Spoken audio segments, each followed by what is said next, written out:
Bill, Scientific Affairs Correspondent for RedBeard Pirate Radio, and today I'd like to talk about the future, 80 years ago. I've seen video today presenting our future as a robot-assisted future. Boston Robotics, several other labs. There's a new humanoid robot companion called Nadia that's being touted as our next stage in the human social experiment. The idea being it will take fewer humans to do a job because there will be more robotic assistants, more manufacturing assistants, the elimination of the fallible human and its replacement with the fallible programmer, you people. So anyway, and the fallible repair tech. We have the concept that robots will soon be building themselves, and so we can knock the middleman out. We don't have to pay a person all that money. Yes, we will have to pay the technician 80 times as much as we pay the workers, so you're not going to gain money back. You're just going to gain more stress-free sleeping hours. The boss will, because you don't have to worry about Joe has got problems with his wife, and Mary has problems with her husband, and Tim has problems with alcohol, and Bob has problems with whatever, right, porn. And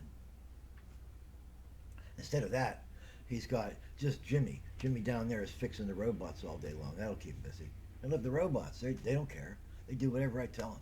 Well, sort of. They do whatever they're programmed to do. And hopefully that is what I want to tell them to do.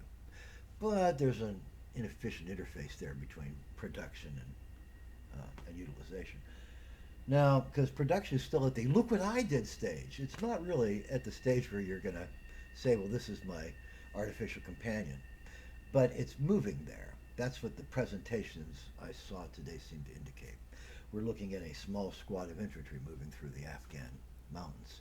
And behind them, there are bipedal robots carrying packs and essential ingredients and things and sensors that the humans can't carry and still be mobile. Heavy weapons, all this stuff can be carried by these robotic companions. And there are fewer soldiers now because of that.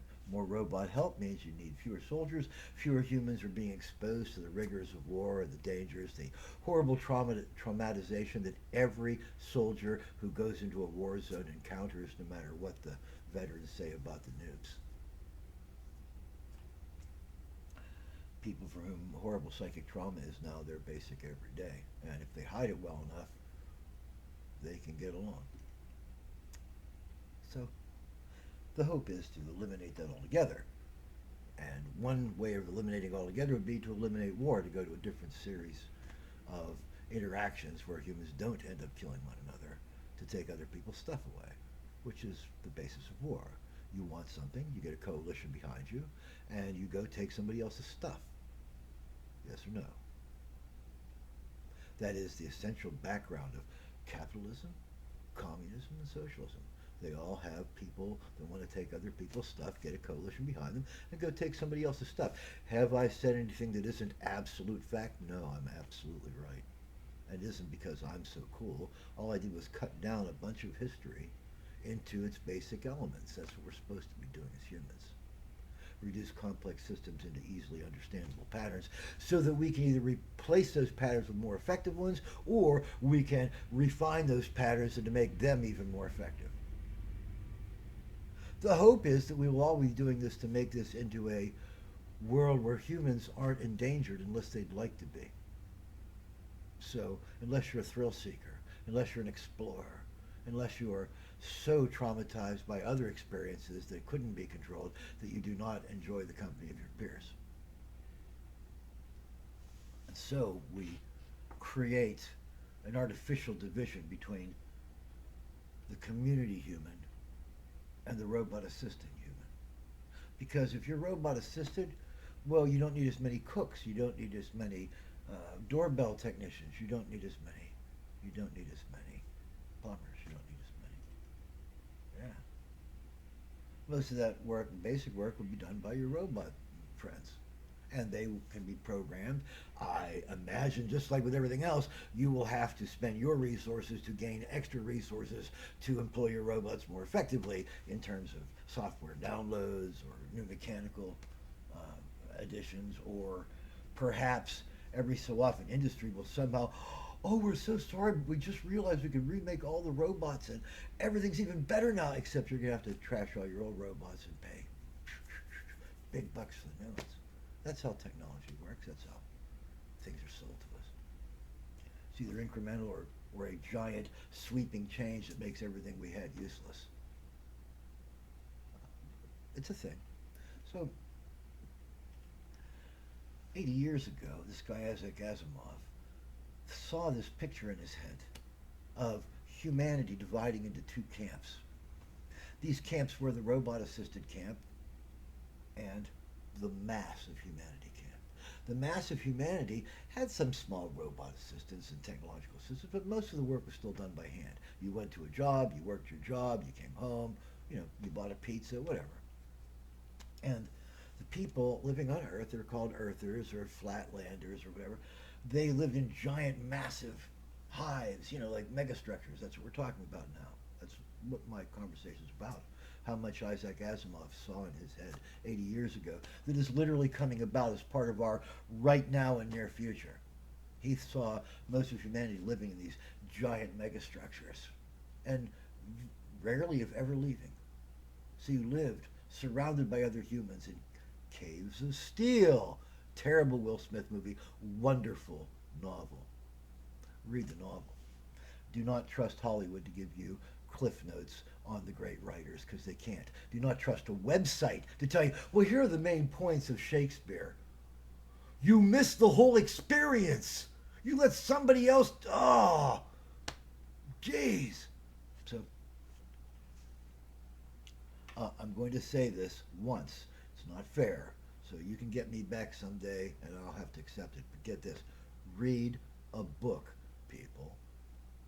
The great minds wrote books. Guess what? They're not writing books anymore. They don't have great minds anymore. Because one person can't hold a giant topic together long enough to make innovations in it and write them out in his or her book. Can't do it anymore. Now it's millions of little drones making incremental changes. No big revelations can be had because our understanding is that complex. No one can understand it all anymore. You can't have an Aristotle. I hate the guy anymore. His writings were terrible. All his ideas are wrong. Socrates, Plato, these guys are the biggest boobs, con men in reality. And the fact that they say, this was science, no, it wasn't. It was confidence games, and you had a shill in the crowd, and your opponent was not your opponent. He was your shill in the crowd. You can't have the Socratic method without a shill in the crowd. Without somebody saying, well, what if people want to be stupid instead? So the Socrates could say, well, the smart person would know. Read the stuff. It's awful. The guy is a freak. If you want to read what Socrates was really like, what the Socratic school means, read Aristophanes, one of the most brilliant people that ever lived. Ever hear of him? No, because college people don't like brilliant people. They like incremental, tiny little drone-like advancements because they can understand them. They don't want a big topic that scares them. The great philosophers all had to take on big topics. Phlogiston. Prove it. Yeah, I can't prove it. Well, then you're nobody. So I only see so far because I stand on the shoulders of giants. If you don't understand the times, you don't understand the science either. Newton said that because he had stolen the research and published first. He was directly slapping his penis in the faces of the other people working on the same topics, developing a calculus of their own. And then he published first or stole their work and then published it as his own. He was a horrible man, a horrible mathematician, a horrible scientist. But people honor him because they honor the great names. We've been taught to honor great names instead of great advancements. So we honor the Tudors, and we honor the Habsburgs, and we honor the Rockefellers, and we honor, right? Those aren't the people that make the changes. They make the changes for the worse because they're the ones that get coalitions behind them and go take other people's stuff. That's what capitalism's all about. That's what communism's all about, and that's what socialism's all about. These are basic human forms of not governance, but rapine and pillage. That is how you get haves and have-nots. Because some people are motivated, get a coalition behind them, they're called bandits, and then later on they're called government, or they're called robber barons and then government, and they take stuff from the poor. It's literally the system that's in place. If all the poor stopped going to work, what would happen to the rich? They would get very unhappy because they're not happy unless they've got all the poor doing what they want them to do, because they're broken souls, broken in their head, broken in their souls, should all be under serious psychiatric care, but they pay psychiatrists to give them a whitewash. And psychiatrists, being mercenary, can't be trusted. So, this is a problem for understanding, but the people that can see the whole issue and could see the whole issue when one man could hold most of the world in his head are people like Isaac Asimov, who is laughed at now by the Simpsons, who have not a single genius among their writers. Not a single one. I was ashamed to realize how lowbrow the Simpsons is. But, and how intellectual bashing they are. People are like, oh, they bash everybody. No, they bash intellectuals again and again and again and again. That's what The Simpsons is there for. It is part of a propaganda network to destroy confidence in college education. So your bosses can say, well, I can't hire you. I need somebody with experience. When does that happen to you? Yeah, that's what this is all about. The Simpsons is part of a concerted event created to, I'm going to use this phrase, I'm going to laugh at myself, keep the worker down. Keep us from asking for more wages. Keep us from asking for better conditions.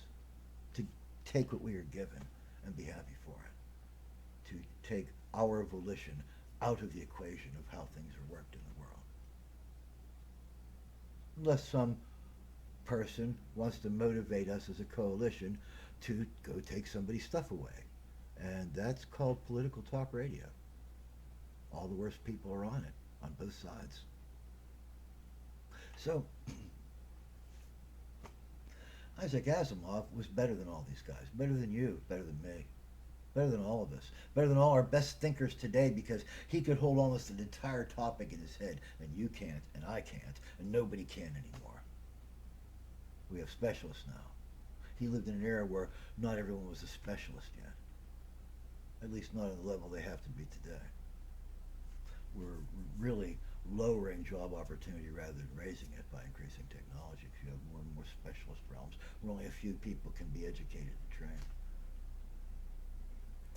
Well, so Isaac Asimov saw that humanity was starting to overpopulate the globe, that we did not have sufficient controls over our growth as a population. Other populations, bison, euglena, giant squid, they all have population pressures, but they also have controlling factors inside the ecology. Squids are the best because they could take over the world, but they only live a couple years. So no matter, get this, a squid grows all through its life. Giant squids keep growing. They only live a couple years. So imagine a giant squid 60 feet long only lived a couple years. What if they evolved for longer lifespans? What if somewhere there is a giant squid family that's freaks like the blue-skinned people or the claw-toed people? They're freaks genetically inside their own species, but in their realm, they are supreme because they keep growing as long as they live. And if they live 10 years, maybe they'll be 100 feet long or 200 feet long. Maybe they'll be vast monsters that we could call kraken, but we'll poo-poo that because nobody's thought of it yet? No, because science in its gradual incremental way hasn't reached those questions yet. Never will, probably, because we have so many things that keep us interested in looking out into space where we can never prove anything. So empirical science is all about proof, right? It's all about, I create an experiment, that experiment gives me a data set, other people can recreate that experiment from my description and get the same or a very similar data set. Isn't that empirical science? Isn't that what science is? And you call science all this speculative nonsense. It's not. That's speculative nonsense. It's not science. Science is what you can test. And now we've got tests that can't test anything anymore. You test a result of a predicted model in the hopes that you have some clue and that this result that you're getting from the model that you made have some relevance in the real world that you can cherry pick to write a paper. Didn't do that in the old days. You tried to understand the whole topic in the old days. That's why religion, that science poo-poos all the time, of course. Because religion, like science, exactly like science, is an attempt to explain observable phenomena with the philosophical tools at hand. Disprove that, college educated. So, Isaac Asimov was able to hold an entire topic in his mind at once, something nobody else can do anymore. Now we have to have it on a flash drive, or on a set of lectures, so we can, or on an e-book. Oh crap! Half of reading is going, wait, didn't he say something about that a couple pages? There it is. You can't do that with an e-book. You can't do that with an e-book. Wait, here's a table I have to refer to back in the index. Okay, you can't do that with an e-book. Okay. You can't do that with Cliff Notes. You can't understand with Cliff Notes. You might take a test. Is that what you were in it for? Okay. If not, if you're in it for comprehension, then you should spend a lot of time reading the original authors. Even if you can say, you know what, I'm going to start with Planck because he's before Gell-Mann, and he's before Hawking. And reading these three in order will give me an idea as how our conceptions of how math can be applied to create models to derive very, very tiny differences in result and claim that that's statistically significant. To raise that by degrees is to go from Planck to Gell-Mann to Hawking. To change the world by means of conception, that's not those guys, though they're brilliant, each in his own field. But they're not brilliant like Isaac Asimov was, who was himself an educator and an expert in his field. But he also understood the big picture, something no one can do anymore, because the big picture is too big. Now we have to like sit in little, dovetailed in little pigeonholes. Tom Lehrer was a famous political parodist, parodist in the 1950s and 60s. He was also a brilliant mathematician and a brilliant lecturer. And one of his songs is about a guy named Lobachevsky. Lobachevsky was a mathematician who, there's apocryphal stories about stealing people's research, like I said about Newton, which is not apocryphal. He literally admitted it and did this to the faces of the people that did all the work. Newton's a bad person. Don't trust him. Don't believe anything he said because he didn't understand himself. He had to steal ideas from other people to get a clue. So, and then the calculus he developed is very much like the calculus they were developing. It was an era in which men were developing calculus. Like Da Vinci came from an era where men were making mechanical machines because there were new formats and new ways of recording and transmitting information and organized ways of transforming information. There were universities now. There were schools of thought now. Well, there hadn't been the same way. And Da Vinci was just a child of his generation. Did you know that when he was a child, they had a little pull toy that looked like today's little pull helicopters, like a Fisher-Price thing. You pull it, it goes, wee, wee, wee, wee, wee, little gears and stuff. Yeah. And so when he got old, he developed this into engineering projects and created things based on his childhood dreams. So for those that think that he was an epochal genius, no. He was a child of his generation, but he had a very wide, grasping mind, but he never put together a theory of everything. Isaac Asimov did. How about that? And Isaac Asimov's theory of everything included how scientific knowledge and technical prowess is changing humanity, and how on the one side we are overpopulating and we will soon exceed the ability of our logistical apparatus to create and support the function that allows us to live comfortable lives. All right. We hope genius will come up to solve those problems for us. Unfortunately, what we'll probably get is either war or plague. Sad, because our best thinkers aren't that smart anymore. But Isaac Asimov was. He said, as technology grows, we will have an increasingly small sector of the population that become experts in this new increasing technology. And as robotics technology grows, there will be a natural tendency for these very rarefied few to seek more robotic companionship because the robots have the tools you need and you're doing work. And you'll feel less comfortable around biological unit humans and less comfortable because you won't spend your lives in the social milieu. You'll spend your life in the technical milieu where you barely talk to anyone except in terms of talking work with people, right? Call them on the phone. Hey, listen, I'm in sector 476 and I'm getting a variance of point 0.3. What does that mean? Oh, well, that means, you have to turn the L knob 2 spots to the right because there's a magnetic compass adjustment. Thanks, man. Okay. That sort of thing, yeah. But not like, hey, how's the kids? How's the family? Wow, is she cute? None of that. Because you won't be able to do that. You'll be doing all that by telephone, television, whatever your communications network is. Because you'll be deep in your job, which will pay you incredibly well compared to what the rest of the people in the world are getting. Because you're the one that's now the expert on the flashy hot topic, which is going to be robotic companions.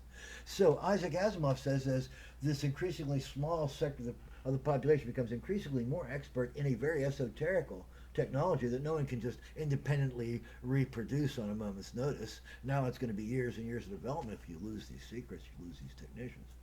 That they are going to want to live alone because they're not going to like biological unit people. They're always demanding and asking and changing, and they're going to want the things that they understand. This is a natural human tendency. Left-brain people enjoy left-brain pursuits.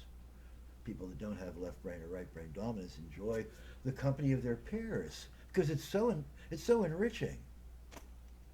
So, and the right-brain people create art. It's their thing, and opposition to certain things too, because some art is looking for what the existing pattern doesn't cover, and that is perceived by the existing pattern as opposition. This is real stuff. So anyway, so Asimov perceived that we were going to develop into a group of highly trained technocrats, and they would have small robotic armies or squads with them.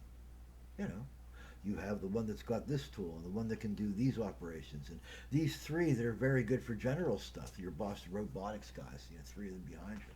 And you have a little dog one for carrying your stuff. Or you have a Nadia, which is a new robotic companion that can do pretty much anything you can do as long as you set that companion to a specific task. So Asimov saw this stuff happening, and he said that's going to create a real divide, not this illusory political divide that rich people on this side are trying to organize coalitions to take stuff from rich people on this side. And the same, that's all that is. That's all our economy is. That's all the stock market is. That's all why we're outsourcing manufacturing to other countries instead of paying our workers what they're worth to have them manufacture it here. Those who do not study history are doomed to repeat it. So, Georges Santayana, our great American philosopher, and that's only one of the ways you can put that, but that's a fairly good paraphrase of his thoughts. So, Isaac Asimov saw these people. Now, there'd be a robotics technician or a specialist scientist who had a minor in robotics so he could understand the system well enough to utilize these companions to their fullest effect. You're going to get a very narrow sector of the population able to do this. The rest of us will have to, here's Spot, the mechanical dog. He sits, he gives you his paw, he goes ruff, ruff. That's what we're going to get. And they're going to get, I need to have, I need to have highly refined U240 because I don't want it to go, critical on me. Robot 6 control stability in this process. We'll have that, but over here with the bulk population, we'll have things to divert and entertain us. We'll have enrichment. That's what I was saying. The social existence gives you enrichment. Would you look at the pecs on that guy? Look at the boobs on that girl. That's enrichment. Honest. It's chemical reinforcement loops that we need as humans. If we don't have them, we're less healthy than if we do have them. Enter these guys that won't have them. So they're going to feel increasingly alienated from the rest of us. And they are going to seek to separate themselves. Walled and gated communities is the way we do it today with our financial specialists. All right. So, and these guys will be more extreme because this is going to be the era of space exploration, where if you don't like people enough, you can get a job exploring asteroids. And you'll take your little robot army with you. It'll be attached to your ship. You won't have to carry enough air and water and food and sewage treatment and air scrubbing stuff and radiation shielding, all this weight and mass you have to take out of your storage in your spacecraft for extra humans. You only need one. How about that? You'll have all these machines that don't take up all that extra weight in just usable stuff. They'll be able to do their own thing with radioactive batteries, because that can't go wrong. We pollute everywhere here, so let's take that pollution to other planets. We don't know any better. We can't do any better. Prove to me you can do better science. Haven't seen it yet. None of your plans are for anything except exposed, spent cores being dumped out in the environment of your new planet, your new asteroid, your new wonder home. Yeah. So, and worse with radioactive batteries, they have, the reason they don't use them here is because they send them off into other parts of the solar system, is because there's no way to deactivate how deadly they are once they come back. You don't bring them back. That's why we're glad when the Russian space station dissolved on its way in, because it had nuclear batteries on board. You guys don't know this. We send lots of uranium up there. Any reason? I think it's idiocy, but I'm a voice of one. Read your science books. They'll tell you how wonderful an idea it is to dig uranium out of the ground. It's the most poisonous substance, most poisonous element known, the most deadly elements to human beings known. And then we dig it out of the ground and we super concentrate it till it is really, literally lethal. Walk into Chernobyl. And then we dispose of it by having a radiation accident and encasing it with concrete, which doesn't stop anything. And the concrete breaks down at an accelerated rate because of neutron capture. And everything becomes radioactive around it because of neutron capture. This is what happens. There is no cure for it. You can't stop it. You can only relocate the contaminated material to some place that hasn't been contaminated yet. You can gather a coalition and go take somebody's stuff. You can take away their safety, their good health, their future by putting your radioactive dump there. And a sign that says, oh yeah, everybody will be able to read this language in 50 years no matter what happens. Everybody will understand what these words mean in a world where words no longer matter because it's all video. No one learns from reading books, right? Except this very small sector of the population that I'm talking about that's going to feel more and more removed from the rest of us. Yeah, I'm on this side. And they're going to become a unique elite. Not the financial elite. That may change, though. They may eventually, by virtue of prominence, absorb the eliteness of the financial elite. And the financial elite will just become like the rest of us. And these severely talented technicians, these severely left-brain talented technicians, people for whom muscle memory can go like this while they talk to people about how you solve that problem. Those people, multitaskers, I guess, will be the elite. And they won't know how to deal with it because that's not their thing. They're not financial elite. The financial elites have proven over and over again that they don't know how to deal with it either. That they can't deal with what they do. The system doesn't work. Doesn't work without bribes, doesn't work without graft, doesn't work without old boy networks and cronyism. It doesn't work without specialized laws protecting profits, offshore investment opportunity, that stuff. Which means that the system doesn't work. The system they tell us about doesn't work because the people at the top of it are so addicted to just scooping the money up and taking it out of circulation. That represents work, taking that work out of circulation and then making us do the bulk of that work again for a tiny little fraction of that coming back to us. We do the work twice and get paid once for it. It's true. So we make the products, then they sell the products to us. Now, Isaac Asimov saw very refined, very elite, very well educated spacers, he called them.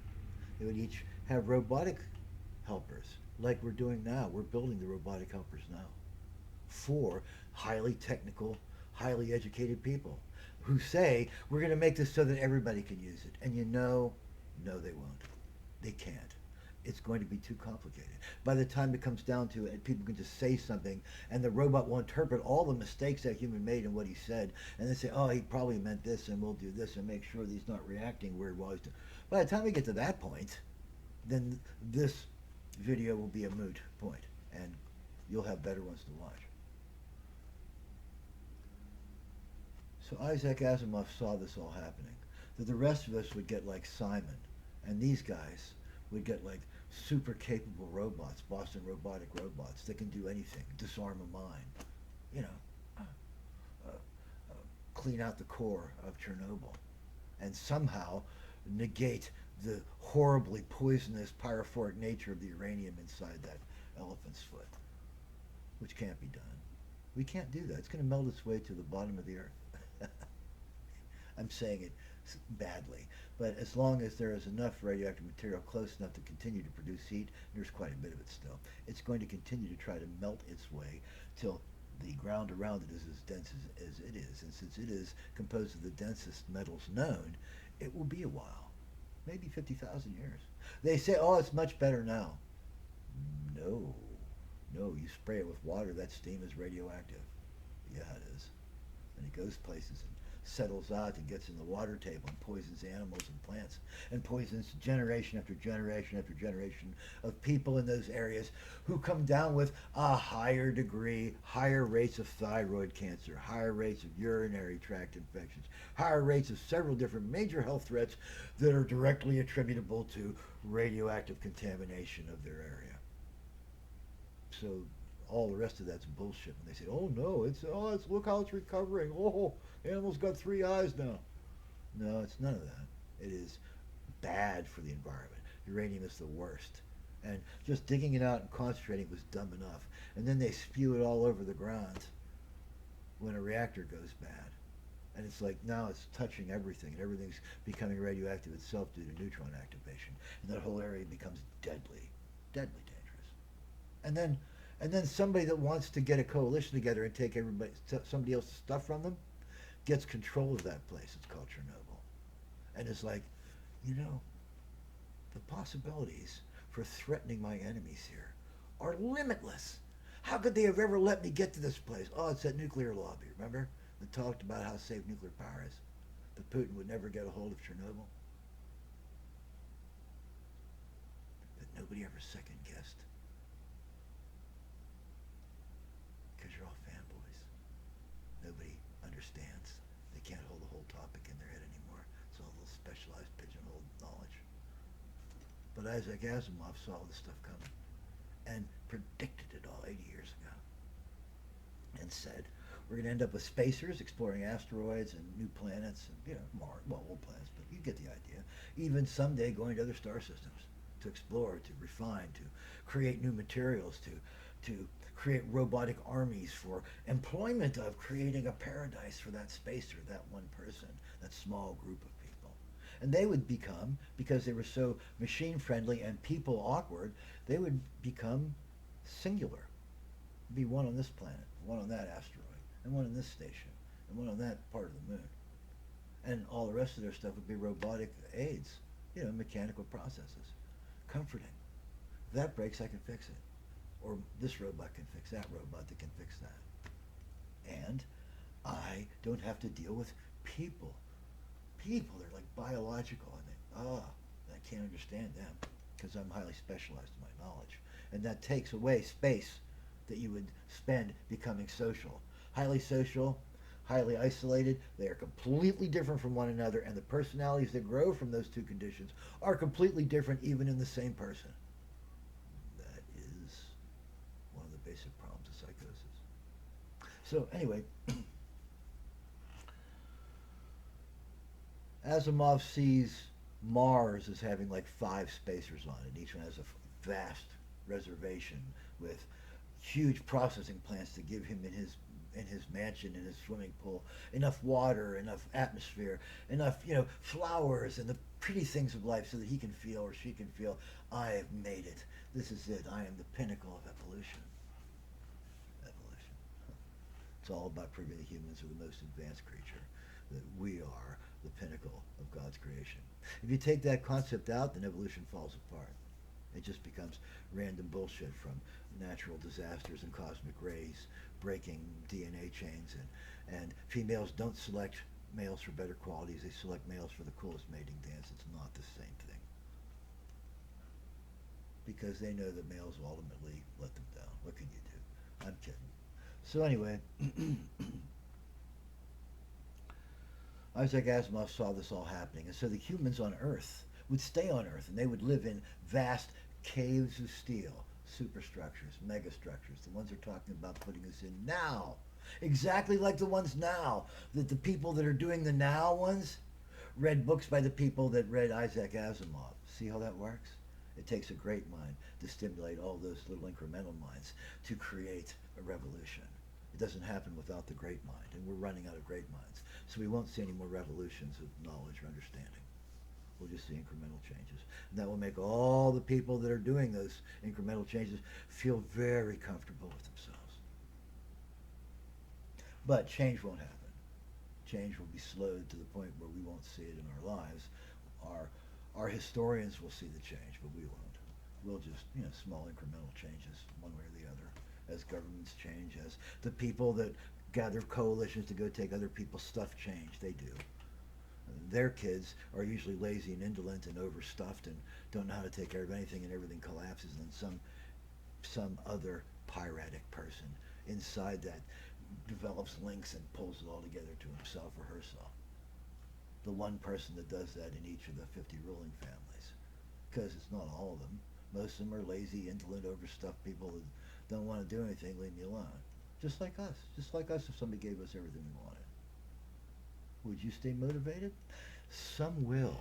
The whole thing about the basic human income, the idea that we each get a certain minimal living standard for not working, is hated by the people that are driven to work. Driven. Because they don't understand that we're not driven like they are. And so they think we should be punished for not being driven like they are by being put into little pigeonholes, so that makes them feel comfortable. Oh, that's number 7 is in slot 7, number 9 is in slot 9A. Move that slot, move that person back to 9. That makes them happy. That's their life. That's their broken psyches. You can't be that extreme in your focus unless you're broken by some trauma in childhood or young adulthood. That's how that works. That's how that works. Unless you have chronic brain damage from a young age, and then that can create brand new, according to your local conceptions, means of thinking or ways of looking at a problem, means of problem solving even. So Isaac Asimov saw this all happen. The humans were going to live in megastructures on the earth, and we weren't going to look up, and we weren't going to care. We were just going to go about our lives, living, dying, mating, just like we always have. And guys that got coalitions together would go take other people's stuff like they always have. And that would be existence. It would never change. And out in space, you would have the spacers. One spacer to one whole asteroid, or one whole moon, or 4 spacers on a whole planet. Managing and supported by little armies of robots, because that's cheaper in the long run in terms of the resources you need, air and water and septic tank and filters and all that stuff, than purely mechanicals would be. So, and then there will come a time when the spacers and the earthers don't talk anymore. And the earthers will effectively lose all that technology. And we'll certainly lose comfort in those technological pursuits. We won't have any experts in those pursuits. All those will be gone. And the problem will be, we will then have to reinvent the whole approach to creating that pursuit, which is hundreds of years long. Because our specialists that could explain the most advanced technology to us have walked away. They don't need us anymore, at least by their opinion. Of course, they will also become more and more rarefied, smaller and smaller population, because they won't like hanging with people. They won't like mating. They won't like any of that stuff, because that's anxiety. That's too human for us. We don't want to be human. We want to embrace our mechanical side, our left brain side, not our right brain side that operates on emotions and the feel of things, but the left brain side that operates on numbers and quantifiers. So it knows exactly that 9A is a different slot from 9. and why that drone in 9A should be in 9. The guys here know why they love somebody. The guys here know how to purport their existence as the pinnacle of evolution. So, this is Isaac Asimov writing 80 years ago, creating his idea of spacers and earthers. Beyond that, he had the idea that one prodigal thinker, Harry Seldon, would come forth and say that humans en masse can be predicted by mathematical equations, by which he means mathematical models. That's what science is all about these days. We build theoretical models out of math, and then we test them in very limited ways with very limited stressors, because we couldn't understand it if we had too many variables. It wouldn't make any sense. So we really don't understand the universe very well. We only understand little slices of it. And then we hope someday for this all to connect. 40 slices here, 27 slices here, 167 slices over there we can't reach. And then someday that'll all be 12 billion slices all together, and we'll all understand it all. No, we won't. Of course we won't. Because we're too highly specialized in knowledge now. No one understands it all now. Isaac Asimov came from the last generation where a person could seek to wrap his or her mind around the concept of all the major specialties and say, there are people in this and people in that and people in this, and here's something that needs people, and could say that. Now we can't. Now we just say, here's a small section of the whole, and this is what we can do, direct educations into. Not the same.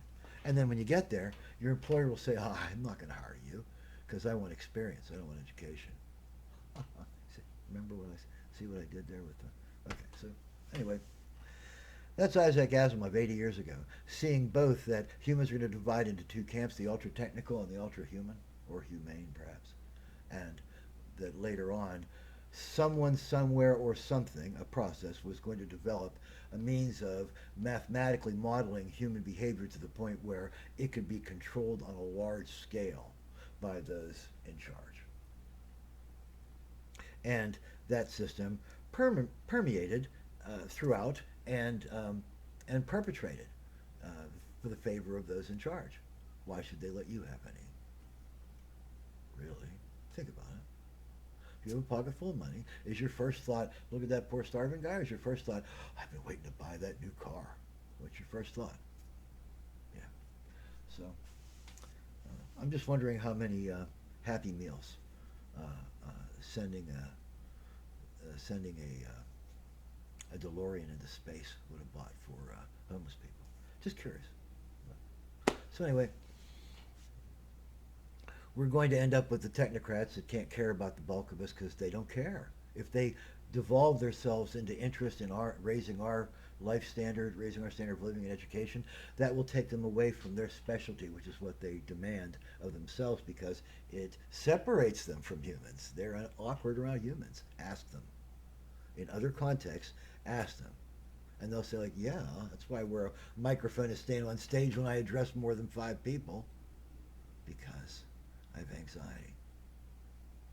Cultural, social anxiety. Crushing cultural, social anxiety. That's why I have retrained myself to do this small thing instead of melding with the stinking morasses, or whatever it is you conceive them to be. You conceive of me to be, because I'm one of these. I'm a poet. I'm an artist. I live for this part. I see the crying moments and the happy moments and the glories and the destitutions. And I have no faith in the mental state of these people that have denied their humanity and will continue to, and become more and more denied of humanity as time goes on. That is equal to trauma, and trauma creates bad things in people. Not always, but often. My wild billism that no one ever said before me, I'm amazed that no one did, is that personality is the scar tissue that grows over trauma.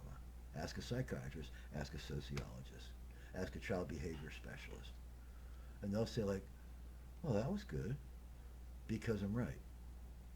Don't tell them I said it, because maybe one of them doesn't like me. He'll say, like, oh, that was dumb. But if you present it to him as if it was another sociologist, he'd be like, oh, of course. So this is people forming into camps, gathering coalitions, taking other people's credibility away, taking their means of support away, taking their lives away because it makes you feel good, doesn't it? No other reason you'd have to do that. No other reason you'd be driven to do that unless your soul is broken somewhere through infantile trauma. Ask a psychiatrist. So there you go. The world is separating into two camps, and a guy predicted it very accurately 80 years ago that everyone would have a dictaphone. If you don't know what that is, Google it. My mother was a steno. She could take shorthand. People don't even know what shorthand is today. If your boss would talk to you in his normal voice, normal rate, you would write an abbreviated alphabet, a stenographic alphabet. And you would write this whole thing down in a very small area in a steno pad. It looks like a music manuscript pen. And that's how dictation was taken in those days, before the invention of the dictaphone machine. And then to show you how much these guys like to order us, when you had the dictaphone machine, you would not just, speak your thoughts into the phone, and have the dictaphone make that, your brilliance shown on this disc that could be handed to other people, reproduced, given to all the essential workers. No, you give it to your secretary so she can make it comprehensible. Yeah. So, my mom was a steno. I know a lot about that stuff from a non-expert point of view. But I listened to an expert talk about it quite a few times. Okay, this is Wild Bill on we are developing into two camps, the spacers and the earthers. And we will soon not understand one the other, and that's going to lead to terrible difficulties. We're going to lose technical expertise as the spacers become more and more opposed to the earthers. Wild Bill.